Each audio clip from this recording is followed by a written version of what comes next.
কংগ্রেস পার্টির তরফ থেকে তীব্র নিন্দা জানাই যে এই বিজেপি পার্টি যারা নাকি কংগ্রেসি কালচারকে নিয়ে ওরা বলা বলি করে, কংগ্রেসি কালচারের একটা উদাহরণ দেয়। তো কংগ্রেসি কালচার যদি বলে থাকো, তাহলে এই কংগ্রেসের যারা কংগ্রেস পার্টি করে দীর্ঘদিন ধরে বাম সিপিএম এর সাথে লড়াই করেছে যে ফ্যামিলি এবং যারা শহীদ হয়েছেন, কিন্তু এনাদেরকে নিয়ে কেন টানাটানি? কংগ্রেসের কালচারটা তো খারাপ, এটা তো আপনাদের ভাষা। তো যদি খারাপ হয়ে থাকে তাহলে এনাদেরকে নিয়ে কেন টানাটানি? তো এটার আমরা খুব তীব্র নিন্দা জানাই যে এনারা সিলেক্টিভলি একজন শহীদের নাম ওই লিস্ট থেকে সরিয়েছেন, কারণ ওনাদের নিজেদেরই সহসভাপতি ওই খুনের মামলাতে জড়িত ছিল। আর এর বাদে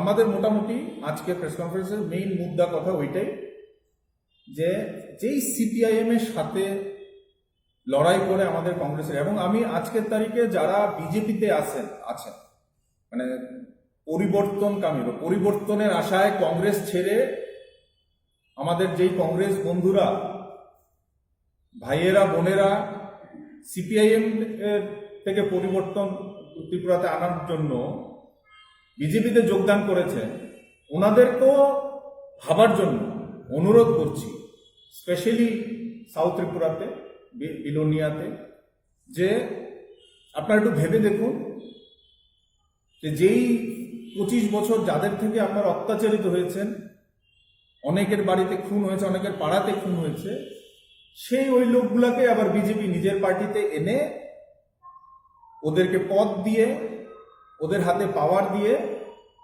এবং একটা লজ্জাকর ব্যাপার যে ওদের হাতে স্মরণসভা করানো, এটা নিয়ে ভাবার জন্য অনুরোধ করব। এবং এর সাথে এই অনুরোধও করব যে এখন আমাদের কংগ্রেস পার্টি অনেকটা উজ্জীবিত হয়েছে, আমাদের চারিদিকে বিভিন্ন ধরনের প্রোগ্রাম চলছে, এবং আগামী দিনে আমাদের লড়াই সেই বিজেপি এবং সিপিআই দুই পার্টির সাথে আমাদের লড়াই আগামী দিনে আরো শক্তভাবে আমরা নিচ্ছি হাতে, এবং বিভিন্ন প্রোগ্রাম আমরা নিচ্ছি। সবাইকে, যারা নাকি ভুক্তভোগী ছিলেন সেই লেফট অর সিপিএম শাসনে, এবং সেই বিজেপি, এই একই কয়েনের দুই সাইড হচ্ছে বিজেপি এবং সিপিএম।